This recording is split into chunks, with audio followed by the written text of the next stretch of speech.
Hello students, स्वागत है आपका हमारे यूट्यूब चैनल उन्नत क्लासेस बाई डीएस में। दोस्तों, आपका स्वागत है हमारी मनोविज्ञान की क्लास में। मनोविज्ञान की क्लास में बच्चों अपन अभी प्रेरणा पढ़ रहे हैं। अभी प्रेरणा में अपन ने अभिप्रेरणा के लिए अभिप्रेरक के अभिप्रेरणा किसे कहते हैं इसकी परिभाषाओं के बारे में चर्चा की थी। अभिधिगम से संबंधित आपकी अधिक कुछ इसमें अपन ने अधिगम नियोग्यताओं के बारे में चर्चा की थी, जिसमें पहले अपन ने बात की थी डिसलेक्सिया, उसके बाद बात की थी एलेक्सिया, एलेक्सिया के बाद अपन ने बात की थी बच्चों डिसग्राफिया, डिसग्राफिया के बाद बात की थी डिसकैलकुलिया, डिसकैलकुलिया और बाद में बात की अपन ने डिसमोर्फिया और अफेजिया। इन 5-6 आपके अधिगम नियोग्यताओं के बारे में बात की थी। अगर इसे अपन अधिगम नियोग्यता या अधिगम अक्षमताएं दोनों कह सकते हैं, तो इन सारी चीज़ों के बारे में बात की थी। और इसी के साथ अपन ने देखा था कि जब अभिप्रेरणा जब होती है, जब एक चक्कर के रूप में कार्य करती है, जब आप एक चक्कर में जिस प्रकार से जब आपको किसी चीज़ की आवश्यकता होती है, तब एक तो आप में प्रेरणा होती है। उसके बाद उसका चालक कितना किफ़ायती है, कितना इम्पोर्टेंट है या कितना तेज जब ज़बरदस्त है, तो उसके उसके आधार पर आप कार्य करते हो। और उसके बाद आपको वो कार्य करने के बाद आपको क्या किसकी प्राप्ति होती है बच्चों? सफलता की प्राप्ति होती है। तो अपन ने इस अधिगम अभिप्रेरणा चक्कर के बारे में बात किया। प्रेरणा चक्कर में 3 चीज़ों का होना इंपॉर्टेंट बताया गया मेरे द्वारा आपको। 3 चीज़ों के इंपॉर्टेंट होने का होना बताया गया। और 3 चीज़ों में क्या क्या होना चाहिए बच्चों? पहले आपके सामने किसी चीज़ के लिए जब आप में अभिप्रेरणा तभी आएगी जब आपको किसी चीज़ की नीड या आवश्यकता होगी। उसके बाद बात की बच्चों अपन ने चालक की, आपका उस नीड के प्रति आपका जो चालक यानी आपके लिए वो जो नीड है वो कितने अधिक प्रभावी है, वो चीज़ इंपॉर्टेंट होती है। और उसके बाद बात करते हैं अपन प्रोत्साहन कि उस कार्य को करने के बाद आपको किस तरीके से प्रोत्साहन मिलता है। जब ये तीनों क्रियाएं एक साथ हो जाती है, तब अपन उसे अपन अभिप्रेरणा कह सकते हैं। ठीक है। उसके बाद अपन ने बात की थी अधिगम नियोग्यता, जिसमें अपन ने बात की थी डिसलेक्सिया। डिसलेक्सिया बच्चों, अपन ने डिसलेक्सिया के बारे में चर्चा की थी। और उसमें अपन ने देखा था कि जो डिसलेक्सिया जो है वो आपका क्या होती है, लिखे हुए शब्दों को पढ़ने में ठीक प्रकार से नहीं पढ़ पाते हो, उसे इसे डिसलेक्सिया जो आपकी क्या होता है बच्चों? पठन विकार होता है। ठीक है। उसके बाद आपका एलेक्सिया, एलेक्सिया जो होता है बच्चों वो आपके मानसिक पठन का विकार होता है। उसके बाद अपन ने बात की थी डिसग्राफिया, डिसग्राफिया जो होता है आपके बच्चों लेखन विकार होता है। उसके बाद अपन ने बात की थी डिसकैलकुलिया, डिसकैलकुलिया जो होता है वो बच्चों आपका गणित से संबंधित विकार होता है, जिसमें आप गणना नहीं कर पाते हो। और उसके बाद अपन ने बात की थी डिसमोर्फिया, जिसमें आपको हर एक बात के पीछे किसी ना किसी प्रकार का संदेह या भ्रम होता है। उसके बाद अपन ने बात की थी अफेजिया, अफेजिया जिसे अपन कह सकते हैं भाषा संबंधी संप्रेषण खदगार। आज की क्लास में जो बच्चों अपन बात करेंगे वो अपन करेंगे अभिप्रेरणा के सिद्धांत, यानी कौन कौन से सिद्धांत हैं जिनके द्वारा आपको अभिप्रेरणा दी जाती है। अभिप्रेरणा के कौन कौन से सिद्धांत हैं जो आपके लिए इम्पोर्टेंट है, जो आपकी रीट परीक्षा के लिए इम्पोर्टेंट है, उन सब के बारे में अपन इस सेशन में इस क्लास में चर्चा करेंगे। तो बच्चों, आज की क्लास में जो अपन बात करेंगे, अपन सबसे पहले बात करेंगे अभिप्रेरणा के सिद्धांतों की। किसकी बात करेंगे बच्चों? आपके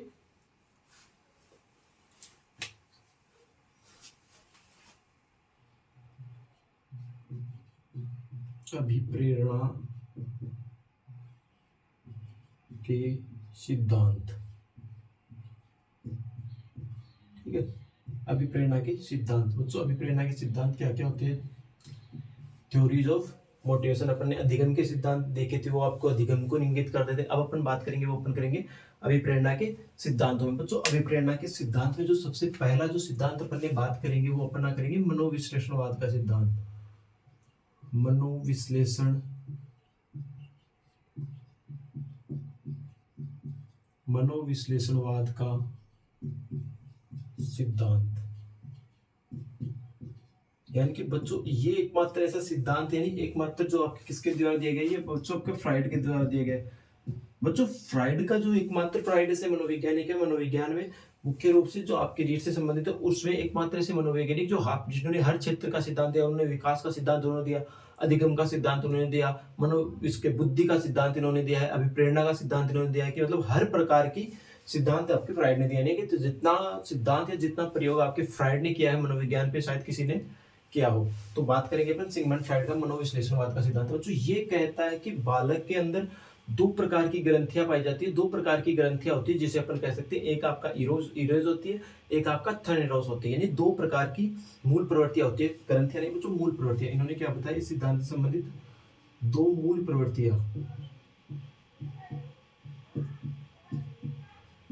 2 मूल प्रवृत्तियां बच्चों। पहली इन्होंने बताई इरोज,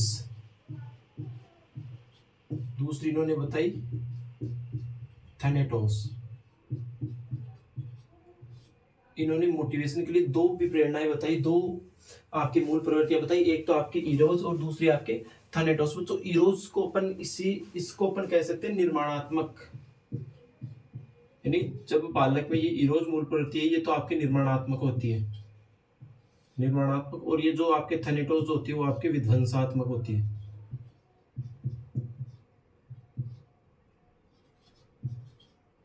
यानी कि इरोज को देखकर तो इरोज जो आपके मूल पर, जब आपने इरोज मूल पर देती है वो तो आपको सही कार्य के लिए करती है, और ये आपके जन्म से संबंधित होती है। आप क्या करते हो, आप ये चाहते हो इस जीवन में संसार में जीना चाहते हो, ठीक है, ये क्या होती है आपके जन्म से संबंधित।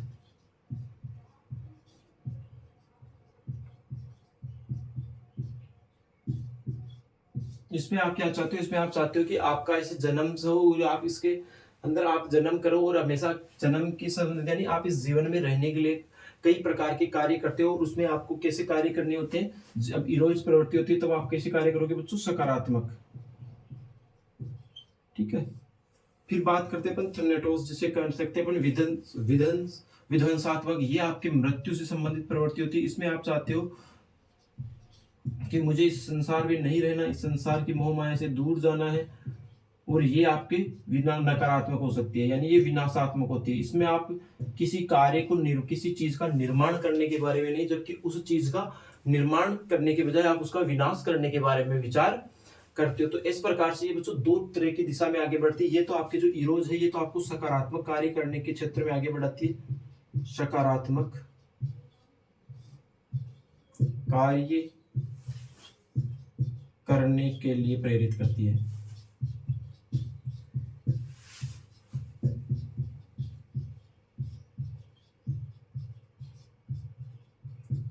और जो आपकी बच्चों थैनेटोस जो होती है, थैनेटोस आपके वो क्या कहते हैं, नकारात्मक होती है, और ये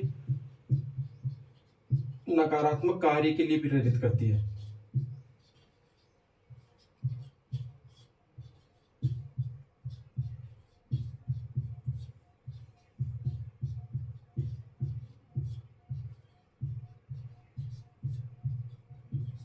यानी जो आपके इरोज प्रवृत्ति होती है, इससे व्यक्ति, इसमें मनुष्य क्या सकता है, इसमें बच्चा निर्माणात्मक होती है, इसमें बच्चे क्या, बालक क्या करेगा, सही कार्य करना चाहेगा, सही कार्य। जबकि आपके विध्वंसात्मक जो होती है आपके थैनेटोस होती है, इसमें बालक क्या चाहता है, इसमें नकारात्मक या गलत कार्य की ओर आगे बढ़ता है।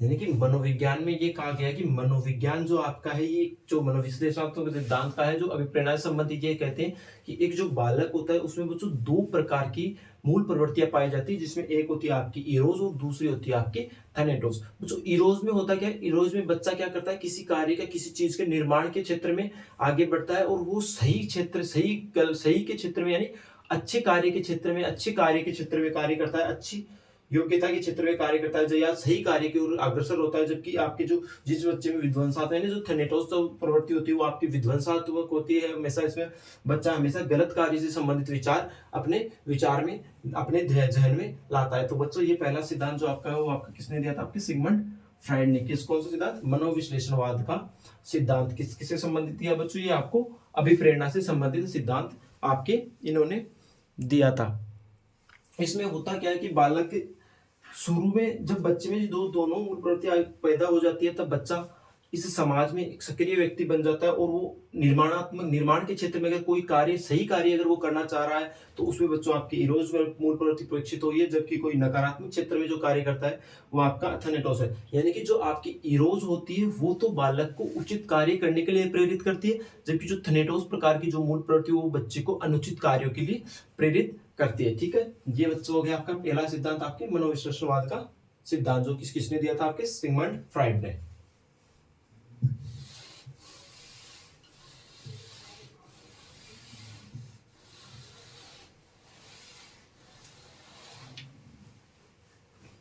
दूसरे सिद्धांत की बात करते हैं अपन बच्चों। दूसरा सिद्धांत आपका उद्दीपन अनुक्रिया सिद्धांत, जो कि अधिगम का सिद्धांत भी था।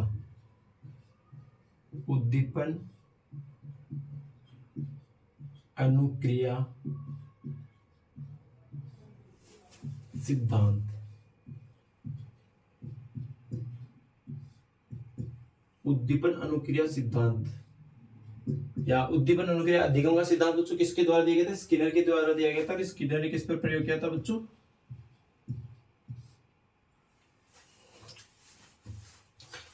ठीक है। इसमें क्या होता है कि व्यक्ति जब कोई भी कार्य, यानी जब बच्चे को मोटिवेशन, अगर उसको अभिप्रेरणा की आवश्यकता है तो वो उसके सामने जब वो उद्दीपक होता है तब वह उस उद्दीपक के प्रभाव से कोई अनुक्रिया करता है। तो इस प्रकार से यानी कि एक व्यक्ति में जब भी अभिप्रेरणा पैदा होगी तो उसके सामने कुछ उद्दीपक होना चाहिए। जैसे आपके अंदर अभिप्रेरणा पैदा करने के लिए आपके सामने क्या होना चाहिए? रीट की विज्ञप्ति होनी चाहिए या टीचर भर्ती की विज्ञप्ति आपके सामने होनी चाहिए, तब आप उसके संबंधित कार्य करोगे। अगर आपके सामने अभी कोई विज्ञप्ति नहीं है तो आप बिल्कुल शिक्षक भर्ती की तैयारी नहीं करोगे। अगर आपके सामने आपको ऐसा लग रहा है कि आने वाले साल में बहुत बड़ी भर्ती आने वाली है शिक्षक की, तो वो आपको क्या कर रही है? प्रेरित करेगी, और आप उसकी अभिप्रेरणा के आधार पर उससे अभिप्रेरित होकर आप क्या करोगे? किसी इस क्षेत्र में कार्य करोगे। ठीक है। उद्दीपन अनुक्रिया सिद्धांत क्या कहता है बच्चा? ये क्या कहता है कि जब भी व्यक्ति, ये कहता है कि जब भी व्यक्ति उद्दीपक को देखता है, जब भी व्यक्ति उद्दीपक, अब उद्दीपक कौन है आपके लिए? क्या है उद्दीपक का कार्य? कौन करेगा आपके लिए? आपके लिए जो उद्दीपक का कार्य करने वाले वो आपके रीट की भर्ती है, कह सकते हैं अपनी शिक्षक भर्ती, रीट भर्ती विज्ञप्ति।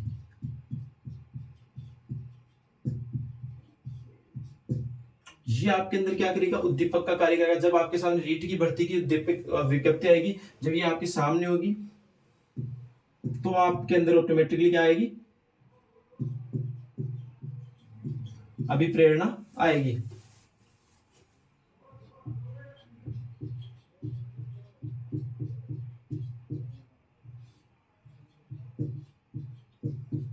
यानी कि जो आपका उद्दीपन अनुक्रिया का सिद्धांत ये कहता है कि बालक अगर कोई अनुक्रिया करेगा, बालक अगर कोई भी अनुक्रिया करेगा तो वो आपके किसको देखकर करेगा बच्चों? वो आपका उद्दीपक को देखकर करेगा। यानी कि कोई भी कार्य अगर बालक कर रहा है तो वो उद्दीपक को देखकर या उद्दीपक के प्रभाव में आकर, या उस उद्दीपक से उसमें पैदा होने वाली क्या है?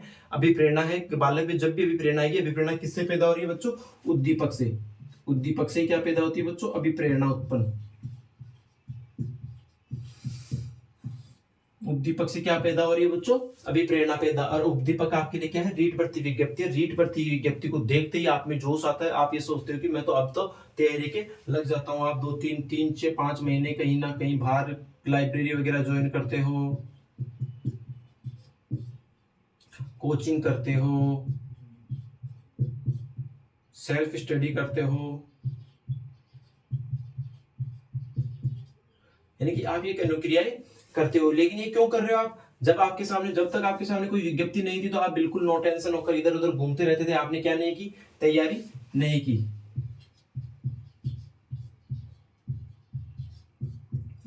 तैयारी नहीं की। लेकिन जैसे ही आपने क्या देखा? विज्ञप्ति देखी। विज्ञप्ति को देखने के बाद आपने क्या किया? तैयारी स्टार्ट कर दी। देखने के बाद क्या? देखने के बाद विज्ञप्ति। यानी पहले आप तैयारी नहीं कर रहे थे, लेकिन जैसे आपके सामने रीट की विज्ञप्ति आई, आपके शिक्षा मंत्री मदन दिलावर जी ने जैसे आपको विज्ञप्ति दिखाई और विज्ञप्ति आपके सामने आते ही आप क्या लग जाते हो? आप तैयारी करने के लिए कहीं लाइब्रेरी ज्वाइन करते हो, कहीं कोचिंग वगैरह में जाते हो, कहीं आप सेल्फ स्टडी करने लग जाते हो। यानी कि आप सभी कार्य छोड़ छाड़ कर आप किसकी तैयारी में लग जाते हो? रीट की तैयारी में लग जाते हो। तो उद्दीपन अनुक्रिया का सिद्धांत ये कहता है कि बालक में अभिप्रेरणा, किसी उद्दीपक को देखकर बालक में क्या आती है बच्चों? अभिप्रेरणा आती है। ठीक है। तो अगले सिद्धांत की अपन बात करेंगे बच्चों।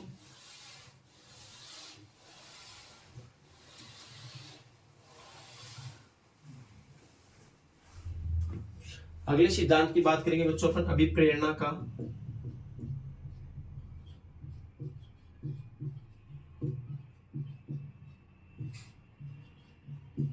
चालक सिद्धांत। अभिप्रेरणा का चालक सिद्धांत जो आपका सीएल हल के द्वारा दिया गया था, क्लार्क लियोनार्ड हल।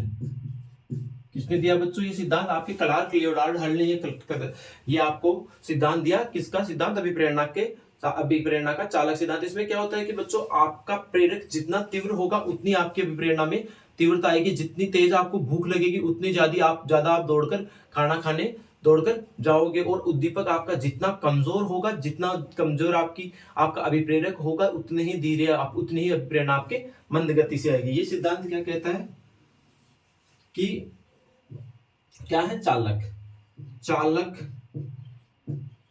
जितना प्रभावी होगा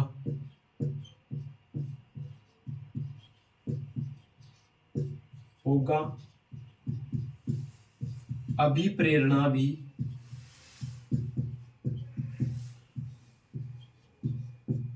उतनी प्रभावी होगी। और चालक जितना कमजोर होगा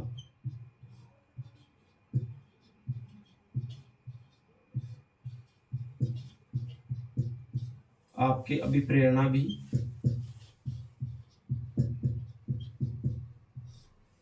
उतनी कमजोर, या ये कह सकते हैं मंद होगी, मंद होगी। ठीक है, यानी कि अभिप्रेरणा का जो चालक सिद्धांत है, चालक सिद्धांत ये कहता है कि आपके अंदर अभिप्रेरक यानी आपका जो चालक है, आपका क्या चालक, जिसे अपन क्या कह सकते हैं, प्रणोद कह सकते हैं, प्रणोद कह सकते हैं, अभिप्रेरक कह सकते हैं। जो अपन ने किसमें देखा था बच्चों, आपके किसमें देखा था, ये सर्कल सा बनाया था, इसे देखा था ना, इसमें किसमें था, ये क्या था बच्चों, अभिप्रेरणा कार्य प्रणाली क्या थी, ये तो थी नीड, ये थी ड्राइव। यानी कि ये जितना प्रभावी आपका ये ड्राइव होगा, उतनी प्रभावी आपका क्या होगा, इंसेंटिव यानी ये मोटिवेशन होगा। देखिए ये जितना प्रभावी होगा आपका जो आपकी जो ड्राइव यानी आपका जो चालक जितना प्रभावी होगा ना बच्चों, उतना ही प्रभावी आपके अंदर क्या आएगी, अभिप्रेरणा आएगी। और आपका चालक जितना कमजोर होगा, उतनी ही कमजोर आपके अंदर क्या आएगी, अभिप्रेरणा आएगी। ठीक है, आगे बात करते हैं अपन बच्चों आपके प्रोत्साहन का सिद्धांत, जो कि आपके बोल्स एंड कॉफमैन ने दिया था। आपका प्रेरणा का चालक सिद्धांत क्या कहता है, क्लार्क लियोनार्ड हल ने दिया। और क्या दिया कि चालक जितना प्रभावी होगा उतनी अधिक आपकी अभिप्रेरणा होगी, और चालक जितना कमजोर होगा उतनी कम आपकी अभिप्रेरणा होगी। ठीक है,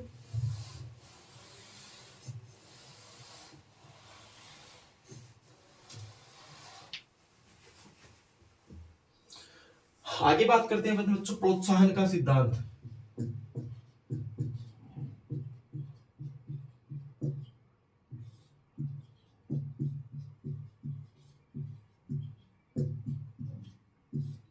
किसने दिया था, आपका Bolls and Kaufman, Bolls and Kaufman, Bolls and Kaufman ने दिया। क्या दिया बच्चों, प्रोत्साहन का सिद्धांत। प्रोत्साहन का सिद्धांत देते इन्होंने कहा प्रोत्साहन के सिद्धांत भी देकर इन्हें क्या कि जहां उसको जिस प्रकार बालक को जहां प्रोत्साहन की प्राप्ति होगी, उसी उसी दिशा में वह व्यक्ति कार्य करेगा। यानी इस सिद्धांत के अनुसार होता है क्या कि व्यक्ति उसी दिशा में कार्य करता है जहां उसको प्रोत्साहन की प्राप्ति होती है, और जहां प्रोत्साहन की प्राप्ति नहीं होती वहां आपका अभिप्रेरणा चक्र पूर्ण नहीं होता। ये अपन ने चीज शुरू में देखी थी कि जब तक ये तीनों चीजें नहीं हो सकती, कंप्लीट नहीं होती, तब तक आपको विप्रेरणा नहीं मिल सकती है। बच्चों इन्होंने प्रोत्साहन को दो प्रकार का बताया है, दो प्रकार के बताया। क्या बच्चों, प्रोत्साहन प्रोत्साहन दो प्रकार का होता है बच्चों। एक तो होता है आपका धनात्मक, एक आपका होता है ऋणात्मक। यानी प्रोत्साहन दो प्रकार का होता है बच्चों, एक तो आपका होता है धनात्मक, एक होता है आपका ऋणात्मक। धनोत्साहन प्रोत्साहन जो होता है वो बच्चों आपको किसके लिए कार्य करता है, वो आपको आगे बढ़ने के लिए प्रेरित करता है। जबकि आपका जो ऋणात्मक प्रोत्साहन अगर आपको मिलेगा तो वो आपको उस दिशा में कार्य नहीं करता है। जिस दिशा में आपको बालक को एक ऋणात्मक प्रोत्साहन मिल रहा है तो बालक वो कार्य नहीं करता। यानी कि कई बार देखते हो आप, बच्चा बार बार मैथ के सवाल हल कर रहा है लेकिन उसको सफलता नहीं मिल पा रही है, तो बालक क्या करता है, फिर मैथ के सवाल करना निकालना बंद कर देता है। और बालक को साइकोलॉजी पढ़ना अच्छा लग रहा है तो बालक को साइकोलॉजी पढ़ता है, क्योंकि उसमें क्या हो रहा है, धनात्मक प्रोत्साहन प्राप्त हो रहा है। क्या कि उसको साइकोलॉजी पढ़ने से याद भी हो रही है, जबकि उसको मैथ पढ़ने से वो क्या है कि उस चीज को समझ नहीं पा रहा। तो यानी प्रोत्साहन कितने प्रकार के बताए आपके, दो मैथ प्रकार के बताए आपके बोल्स एंड कॉफमैन ने। ठीक है, बोल्स एंड कॉफमैन ने यह कहा कि बालक उस दिशा में कार्य करता है जहां उसको प्रोत्साहन की प्राप्ति हो। प्रोत्साहन के अभिप्राय में अभिप्रेरणा चक्र आपका पूर्ण नहीं हो पाता। यानी कि बालक किस दिशा में कार्य करेगा, बालक उस दिशा में कार्य करता है जिस दिशा में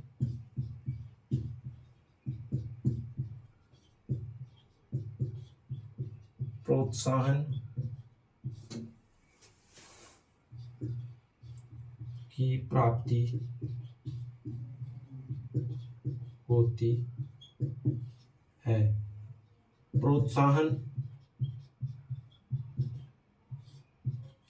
के अभाव में वह उस दिशा में कार्य नहीं करता। यानी कि बालक को जिस दिशा में प्रोत्साहन मिलता है बालक उसी दिशा में कार्य करता है, जिस दिशा में बालक को प्रोत्साहन नहीं मिल रहा है बालक उस दिशा में प्रोत्साहन नहीं करता। ये कहता है आपका प्रोत्साहन का सिद्धांत। और प्रोत्साहन का सिद्धांत देने वाले कौन थे आपके? Balls and Kauffman. Balls and Kaufman ने दिया। और इन्होंने प्रोत्साहन दो प्रकार का होता है, एक तो धनात्मक एक ऋणात्मक। धनात्मक में तो आपको पॉजिटिविटी मिलती है, यानी आपको किसी क्षेत्र में अगर आप कोई कार्य कर रहे हो तो आप उसमें आपको सफलता मिलती है। जबकि आपका ऋणात्मक होता है उसमें आपको सफलता नहीं मिलती, इसलिए उस क्षेत्र में वो कार्य नहीं करते। उसके बाद अपन बात करते हैं आपका अगला जो सिद्धांत है उपलब्धि अभिप्रेरणा सिद्धांत। उपलब्धि अभिप्रेरणा का सिद्धांत किस प्रकार से प्रयोग करता है, यानी बालक किस तरीके से कार्य करता है, या उसको बालक को किस तरीके से आपका उपलब्धि अभिप्रेरण मोटिवेट करता है।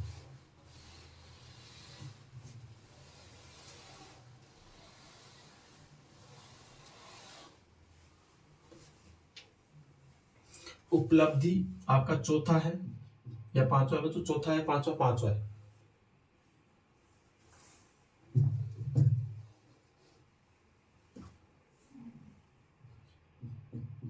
पांचवा है आपका उपलब्धि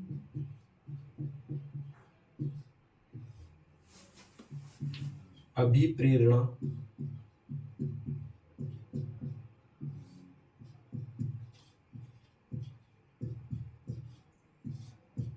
उपलब्धि अभिप्रेरणा सिद्धांत। ये किसका दिया हुआ है? ये बच्चों आपका दिया हुआ है डेविड सी मैक्क्लेलैंड और एटकिंसन द्वारा। डेविड सी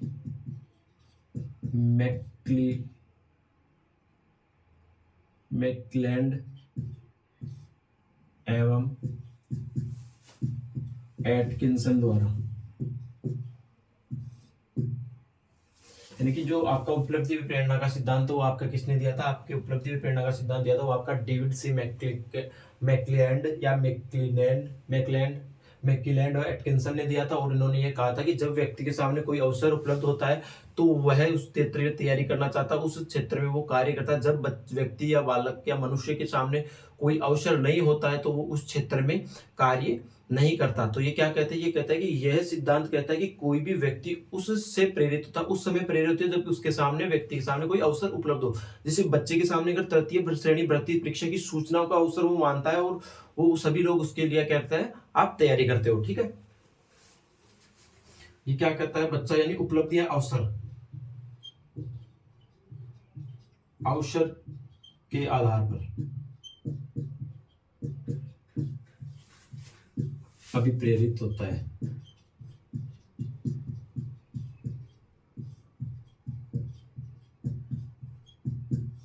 अवसर के आधार पर अभिप्रेरित कैसे होता है बच्चों? अवसर के आधार पर अभिप्रेरित होगा तो अभिप्रेरित कैसे होगा? जैसे आपके सामने तृतीय श्रेणी शिक्षक भर्ती की सूचना मिलने पर सभी में कौन? जो बीएड डीएलएड कर रखे सभी शिक्षक भर्ती परीक्षा की तैयारी ने लग जाते हैं, ठीक है। यानी ये कहता है उपलब्धि प्रेरणा यानी बालक किसी चीज को अवसर मानकर कोई कार्य करता है तब उसमें क्या होता है, तब जो उसके अंदर विकसित होती है वो आपके क्या होता है, उसमें अभिप्रेरणा आती है, ठीक है। इस प्रकार से अपन ने सिद्धांतों के बारे में चर्चा कर ली। ठीक है, उसके बाद अपन एक और सिद्धांत की बात कर लेते हैं, आपका आवश्यकता पदानुक्रम का सिद्धांत कह सकते हैं, आवश्यकता पदानुक्रम कह सकते हैं, मांग पूर्ति का सिद्धांत कह सकते हैं, जो कि आपके अब्राहम मैस्लो द्वारा दिया गया।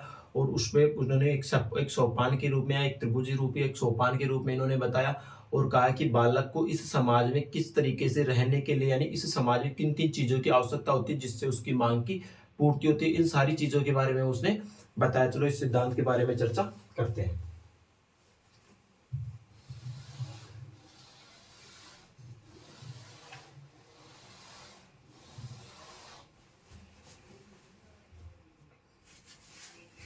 छठवां जो सिद्धांत है आपका, आवश्यकता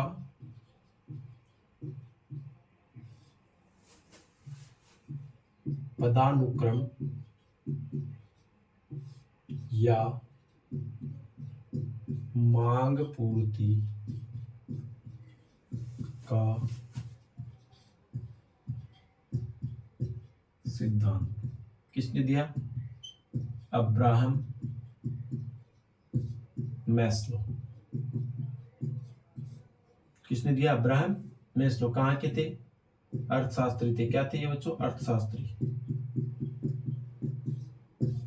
ये क्या थे बच्चों? अर्थशास्त्री थे। और इन्होंने क्या सिद्धांत दिया? इन्होंने मांग व पूर्ति का, आवश्यकता पदानुक्रम कह सकते हैं या मांग पूर्ति का सिद्धांत दिया। और मांग पूर्ति का सिद्धांत देते हुए इन्होंने क्या क्या कि इस व्यक्ति को इस समाज में रहने के लिए 5 मूलभूत चीजें हैं जिनके आधार पर उसकी मांग की पूर्ति होती है। तो इन्होंने एक त्रिभुज को आधार पर समझाया है। जैसे एक त्रिभुज बनाते हैं, आप भी बनाओ।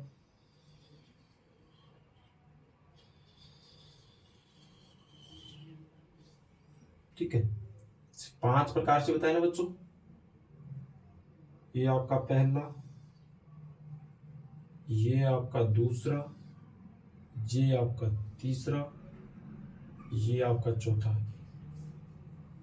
ठीक है, इस प्रकार से इन्होंने त्रिभुज के आधार पर बताया। इन्होंने कहा कि सासू को समाज में सम्मान की मांग के बाद आत्मसिद्धि की प्राप्ति, यानी इस समाज में रहने के लिए व्यक्ति को सबसे पहली जो मूलभूत जो आवश्यकता होती है, उसके शरीर की मांग, उसकी शारीरिक मांग होती है। यानी बालक का अपना शरीर को सुरक्षित रखना, और ये सारी उसकी शारीरिक मांग आती है। शारीरिक मांग होती है। इस समाज में एक व्यक्ति को टिकने के लिए सबसे पहले उसके शरीर को ढकने के लिए उसको क्या चाहिए?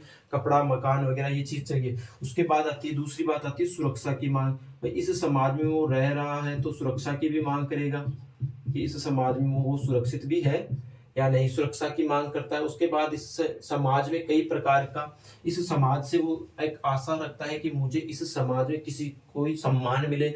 और जब बालक को समाज की मांग, भाई समाज, बालक एक व्यक्ति को क्या चाहिए कि हमारा एक समाज होना चाहिए। समाज की मांग, भाई हमारा समाज होना चाहिए। और उसके बाद आता है इस समाज में हमें सम्मान भी मिलना चाहिए, सम्मान की मांग। और सब सम्मान, ये जो चारों चीजें बालक की, व्यक्ति की, मनुष्य की, ये 4 चीज कंप्लीट हो जाती है, तब बच्चों को क्या होती है? आत्मसिद्धि की प्राप्ति हो जाती है। आत्मसिद्धि, यानी इससे इन सब का वो कंप्लीट होने के बाद आत्मसिद्धि की मांग, यानी समाज में वो अपनी छवि को, अपने जीवन को अच्छे से जीवन यापन कर सकता है। बच्चों इनके अंदर जो आपके जो नीचे के 2 बताए हैं, इनको प्राथमिक आवश्यकताएं बताए हैं। प्राथमिक आवश्यकता कह सकते हैं, इसको मूलभूत आवश्यकता कह सकते हैं।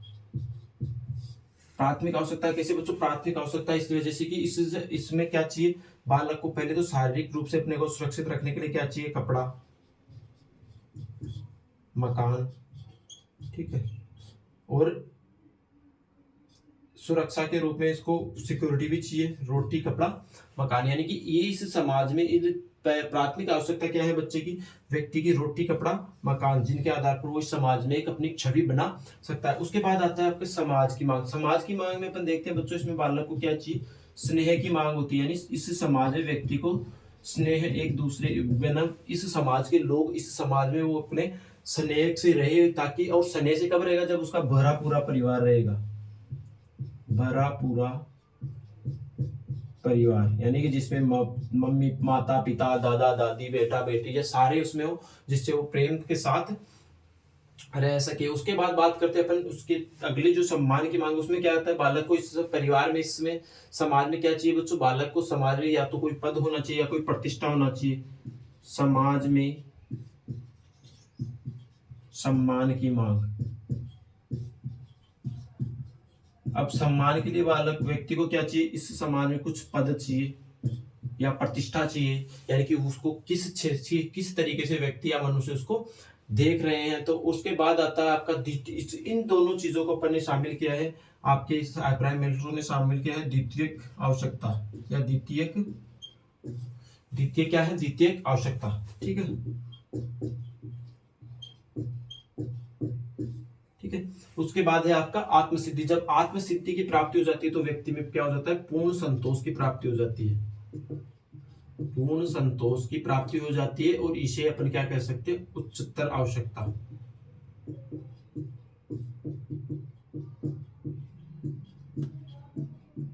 ठीक है, इसे कह सकते हैं अपन उच्चतर आवश्यकता। यानी इस बालक, एक बालक को इस समाज में रहने के लिए पांच प्रकार की आवश्यकता, मूलभूत आवश्यकता होती है। उसमें पहले तो उसकी शारीरिक मांग होती है, उसके पास सुरक्षा की मांग होनी चाहिए, उसकी सुरक्षा की मांग रहती है कि समाज में मेरे को सुरक्षा दी जाए। और शारीरिक मांग होती है, मेरे शारीरिक रूप से मेरे को सुरक्षा दी जाए। समाज में इस मेरे को एक समाज होना चाहिए, मेरा इसमें सम्मान भी होना चाहिए, कोई पद या प्रतिष्ठा होनी चाहिए। और जब ये चारों चीजें एक बालक, एक मनुष्य के पास हो जाती है तो उसके क्या होती है, आत्मसिद्धि की मांग की, हाँ भाई मैं बहुत खुश हूँ, बहुत पूर्ण संतोष के साथ रहता है। तो बच्चों आशा करता हूँ आपको आज की क्लास बहुत अच्छी लगी होगी। आज के लिए इतना ही, कल फिर नए बिंदु, नए टॉपिक, नई क्लास के साथ इसके बारे में लिखेंगे और विस्तार से समझेंगे। धन्यवाद।